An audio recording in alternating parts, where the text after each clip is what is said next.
Hello दोस्तों, हमारे YouTube channel elite GK classes में आप सभी का स्वागत है। इस वीडियो में दोस्तों हम लोग 40 मोस्ट इम्पोर्टेंट जीके के क्वेश्चन करेंगे जो किसी भी एग्जाम के दृष्टि से मोस्ट इम्पोर्टेंट है। चलिए दोस्तों शुरू करते हैं। फर्स्ट क्वेश्चन दोस्तों मेरा, संविधान में किसके विरुद्ध महाभियोग की व्याख्या है? तो इसका आंसर होगा दोस्तों राष्ट्रपति के विरुद्ध महाभियोग की व्याख्या है।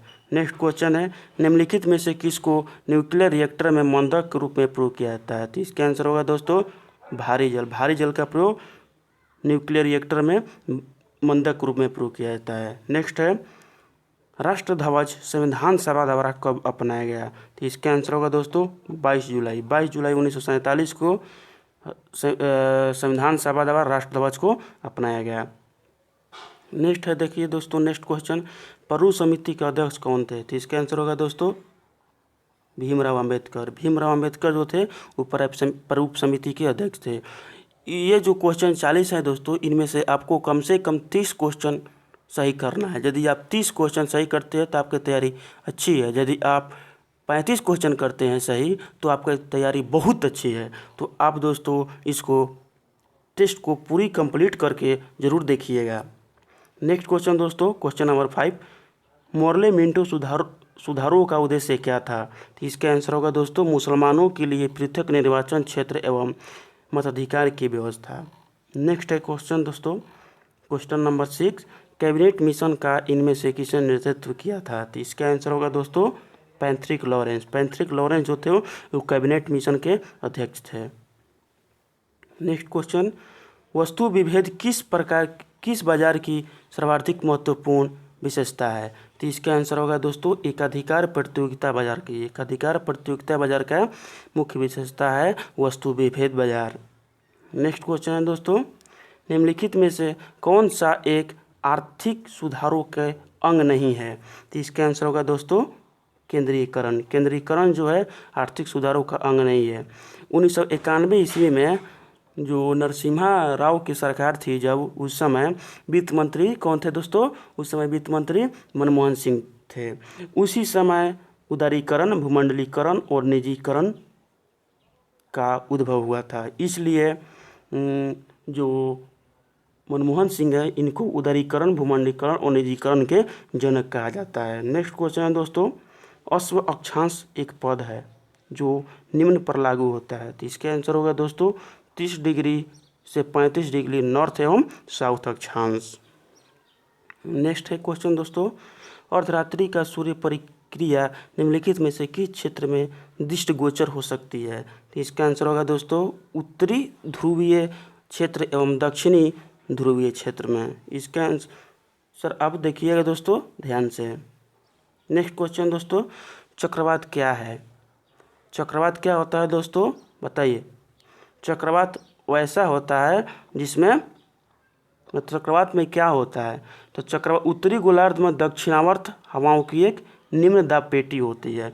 चक्रवात देखिए, चक्रवात का मतलब होता है निम्न दाब। चक्रवात में अंदर की ओर निम्न दाब और बाहर की ओर उच्च दाब होता है, और प्रति चक्रवात में अंदर की ओर उच्च दाब और बाहर की ओर निम्न दाब होता है। और जो चक्रवात होता है ये उत्तरी गोलार्ध में दक्षिणावर्त क्लॉकवाइज घूमता है, और जो दक्षिणावर्त उत्तरी गोलार्ध में उत्तरी गोलार्ध जो होता है उसमें क्लॉकवाइज घूमता है, और दक्षिणी गोलार्ध में एंटी क्लॉकवाइज घूमता है। चलिए नेक्स्ट देखते हैं दोस्तों,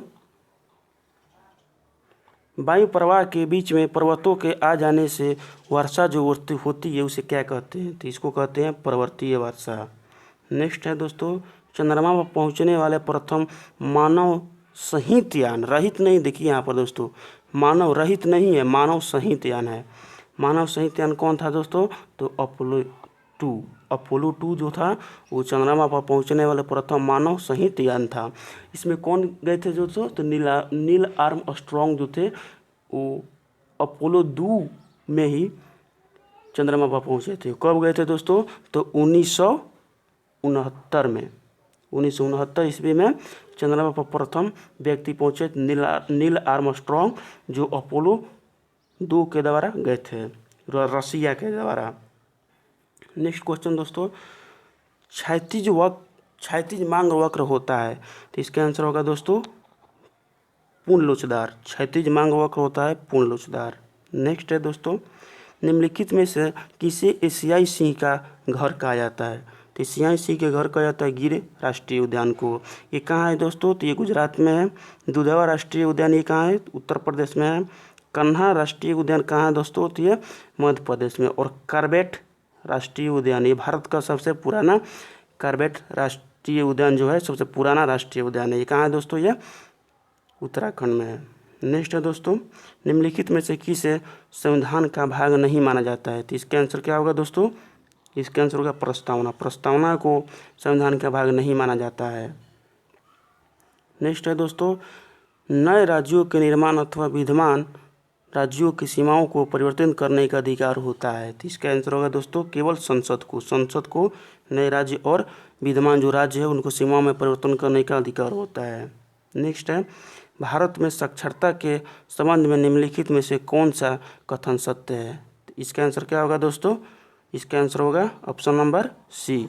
महिलाओं की अपेक्षा साक्षरता प्रतिशत पुरुषों में अधिक होती है। पुरुष अधिक शिक्षित हैं भारत में। नेक्स्ट क्वेश्चन है दोस्तों, निम्नलिखित में से किस विदेशी यात्री ने तख्त देश के ब्राह्मण स्वयं खेती करते थे कहा है? इसका आंसर क्या होगा दोस्तों? हिनसांग। हिनसांग जो थे वो बोले थे कि तख्त देश के ब्राह्मण स्वयं खेती करते थे। भारत के विषय में बोले थे दोस्तों। और ये किनके दरबार में आए थे बताइए दोस्तों? ये जो थे हिनसांग किनके दरबार में आए थे? तो ये हिनसांग जो थे ये बताइए, आप बताइए किसके दरबार में आए थे? कमेंट कीजिए। हिनसांग किसके दरबार में आए थे बताइए? मेगास्थनी किसके दरबार में आए थे? आप बताइए दोस्तों। तो इसका आंसर क्या होगा दोस्तों? हिनसांग किसके दरबार में आए थे? तो हर्षवर्धन के दरबार में आए थे। मेगास्थनीज किसके दरबार में आए थे? तो मेगास्थनीज बताइए आप दोस्तों। तो ये चंद्रगुप्त मौर्य के दरबार में आए थे। फाहियान किसके दरबार में आए थे? इसको भी बताइए दोस्तों। फाहियान किसके दरबार में आए थे? तो चंद्रगुप्त द्वितीय के दरबार में आए थे। और निकिटिन जो थे इसको आप कमेंट करके बताइएगा दोस्तों। नेक्स्ट क्वेश्चन दोस्तों, सरोजिनी नायडू को किस वर्ष में कांग्रेस के अधिवेशन का अध्यक्ष बनाया गया था? तो इसका आंसर होगा दोस्तों 1925। 1925 ईस्वी में कांग्रेस के महिला इंडियन जो थी पहिलका वो सरोजिनी नायडू ही थी। और प्रथम महिला जो कांग्रेस के अध्यक्ष थी वो कौन थी? वो दोस्तों एनी बेसेंट थी। वो कब थी? तो 1917 ईस्वी में। नेक्स्ट क्वेश्चन दोस्तों, महात्मा गांधी के अंतरात्मा रक्षक किसे कहा जाता है? कॉन्साइंस कीपर किसे कहा जाता है? तो इसका आंसर होगा दोस्तों चक्रवर्ती राजगोपालचारी को। और महात्मा गांधी के गुरु किसे, राजनीतिक गुरु किसे कहा जाता है? इसे तो इसका आंसर होगा दोस्तों गोपाल कृष्ण गोखले। गोपाल कृष्ण गोखले को महात्मा गांधी के राजनीतिक गुरु कहते हैं। और अंतरात्मक रक्षक किसे कहते हैं? चक्रवर्ती राजगोपालचारी को। नेक्स्ट क्वेश्चन दोस्तों, संविधान प्रारूप समिति के समक्ष प्रस्तावना का प्रस्ताव किसने रखा? तो इसका आंसर होगा दोस्तों जवाहरलाल नेहरू ने। इसे किसने तैयार किया था? तो इसका आंसर होगा दोस्तों मोतीलाल नेहरू। नेक्स्ट क्वेश्चन दोस्तों, भारत के स्वतंत्रता प्राप्ति के वर्ष भारतीय राष्ट्रीय कांग्रेस के अध्यक्ष कौन थे? तो इसका आंसर क्या होगा दोस्तों? आचार्य JV कृपलानी। नेक्स्ट है, भारत की आज़ादी के समय अंतिम क्षण में कुछ संस्थानी राज्यों ने भारत या पाकिस्तान दोनों में से किसी संघ में शामिल होने से इनकार कर दिया था। इस संदर्भ में बेलेम चुने। इसका आंसर क्या होगा दोस्तों? राजकोट। त्रावणकोर जो था, हैदराबाद था और जूनागढ़, ये सभी वो अपने आप को स्वतंत्र घोषित करना चाहते थे। इसमें जम्मू कश्मीर भी शामिल था, लेकिन राजकोट जो था वो भारत में शामिल हुआ था। नेक्स्ट है दोस्तों क्वेश्चन नंबर 25, साइमन कमीशन के विरुद्ध किस शहर में आयोजित विरोध प्रदर्शन में लाला लाजपत राय को गंभीर चोटें आई थी जो बाद में उनकी मृत्यु का कारण बनी थी? इसका आंसर होगा दोस्तों लाहौर। नेक्स्ट है, भारत की राजधानी को कलकत्ता से दिल्ली स्थानांतरित करने का प्रस्ताव सर्वप्रथम किस गवर्नर जनरल ने रखा था? तो इसका आंसर होगा दोस्तों लॉर्ड हार्डिंग द्वितीय। कब घोषित किया था दोस्तों? तो 1911 ईस्वी में। कब बना था? तो 1 जनवरी 1912 ईस्वी को बना था। दिल्ली भारत की राजधानी। निम्नलिखित में से किस घटना की जांच के लिए हंटर कमीशन की नियुक्ति हुई? तो इसका आंसर होगा दोस्तों जलियांवाला कांड। कब हुआ था जो दोस्तों जलियांवाला कांड? तो ये 13 अप्रैल 1919 को। नेक्स्ट है, जैसे जैसे विषुवत रेखा से समयांतर के साथ ध्रुव की तरफ बढ़ते हैं वैसे वैसे पाया जाता है कि इसका आंसर क्या होगा दोस्तों बताइए, कमेंट कीजिए।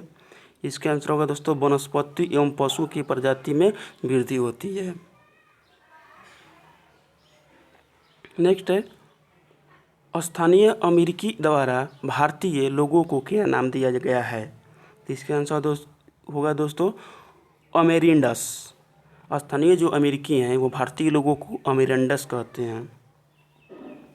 नेक्स्ट है, इको साउंडिंग एक तकनीक है जिसका प्रयोग किया जाता है। इको साउंडिंग का प्रयोग कहाँ किया जाता है दोस्तों? तो ये सागर की गहराई को मापने के लिए किया जाता है। सागर की गहराई को मापने में इको साउंडिंग का तकनीक का प्रयोग किया जाता है, जिसे सोनार जो युक्ति बोलते हैं दोस्तों। नेक्स्ट है दोस्तों क्वेश्चन नंबर 31, प्रसिद्ध करीबा बांध किस नदी पर है? तो इसका आंसर होगा दोस्तों जाम्बेजी नदी पर है। कैप्सूल का आवरण बना होता है, किसका बना होता है दोस्तों? कैप्सूल का आवरण स्टार्च का बना होता है, और स्टार्च कार्बोहाइड्रेट का बना होता है, और कार्बोहाइड्रेट में भी कॉम्प्लेक्स कार्बोहाइड्रेट का बना होता है। नेक्स्ट क्वेश्चन दोस्तों, मानव शरीर में वसा जमा होती है, कहाँ जमा होती है? तो इसका आंसर होगा दोस्तों वसा ऊतक में। मानव शरीर में वसा जो जमा होती है वह वसा ऊतक में होती है। नेक्स्ट क्वेश्चन दोस्तों, वसा में घुलनशील विटामिन होते हैं, बताइए दोस्तों। तो इसका आंसर होगा दोस्तों वसा में घुलनशील, देखिए वाटर में नहीं बोल रहा है, बोल रहा है वसा में। तो इसका आंसर होगा दोस्तों कैल्सीफेरॉल, कैरोटीन और टेकोफेरॉल। कैल्सीफेरॉल को बोलते हैं विटामिन डी, कैरोटीन बोलते हैं विटामिन ए को, और टेकोफेरॉल बोलते हैं विटामिन ई को। और बोलेगा आपसे कि जल में घुलनशील कौन कौन है? तो विटामिन बी एवं सी। नेक्स्ट है दोस्तों, मिडल द्वारा प्रतिपादित आनुवंशिकता के तीनों महत्वपूर्ण नियम संबंध स्थापित करते हैं, बताइए दोस्तों कौन कौन नियम है उनका? तो उनका आंसर हो जाएगा दोस्तों हम लोगों का इस क्वेश्चन का क्वेश्चन नंबर 35 का आंसर होगा पृथक्करण, स्वयं अपीवन एवं प्रवाहित अप्रवाहिता का नियम जो है मेंडल के द्वारा दिया गया। ये मोस्ट इंपोर्टेंट क्वेश्चन दोस्तों आपको याद होना चाहिए। नेक्स्ट है, पौधे के किस भाग से जूट की प्राप्ति होती है? तो इसका आंसर होगा तना। आपसे पूछ देगा कपास किससे प्राप्त होता है, तो आप उसका क्या आंसर दीजिएगा? बीज से। निम्नलिखित में से किसे गैर परंपरागत ऊर्जा स्रोत कहा जाता है? तो इसका आंसर होगा दोस्तों सौर ऊर्जा। सौर ऊर्जा को गैर परंपरागत ऊर्जा या नवीकरणीय ऊर्जा बोलते हैं। पूर्वी समुद्री तट पर कौन सी कृत्रिम बंदरगाह स्थित है? तो इसका आंसर होगा दोस्तों चेन्नई। जो चेन्नई है ये तमिलनाडु में स्थित है और ये कृत्रिम बंदरगाह है। नेक्स्ट है, भारत की विदेशी व्यापार संतुलन का एक महत्वपूर्ण लक्षण यह है कि यह सामान्यतः नकारात्मक होता है। हमेशा जो नकारात्मक होता है, नकारात्मक का मतलब होता है दोस्तों आयात बहुत ज़्यादा होता है और निर्यात बहुत कम होता है। यदि किसी देश में निर्यात बहुत अधिक होता है और आयात बहुत कम होता है तो उसको सकारात्मक बोलते हैं, और आयात के बराबर यदि निर्यात भी होता है तो उसको संतुलन व्यापार कहते हैं। नेक्स्ट और आज का लास्ट क्वेश्चन दोस्तों, प्रत्यावर्ती धारा को दिश धारा में परिवर्तित करने वाली युक्ति को कहते हैं? तो इसका आंसर होगा दोस्तों रेक्टिफायर। रेक्टिफायर जो है वो प्रत्यावर्ती धारा को दिश धारा में परिवर्तित करता है। तो इस प्रकार दोस्तों हम लोगों का 40 क्वेश्चन समाप्त हुआ, और इसमें आप कमेंट करके बताइएगा आपका कितना क्वेश्चन सही हुआ। तो चलिए दोस्तों अगले दिन फिर हम क्वेश्चन इसी तरह मोस्ट इम्पोर्टेंट क्वेश्चन आपको लाते हैं। थैंक यू दोस्तों।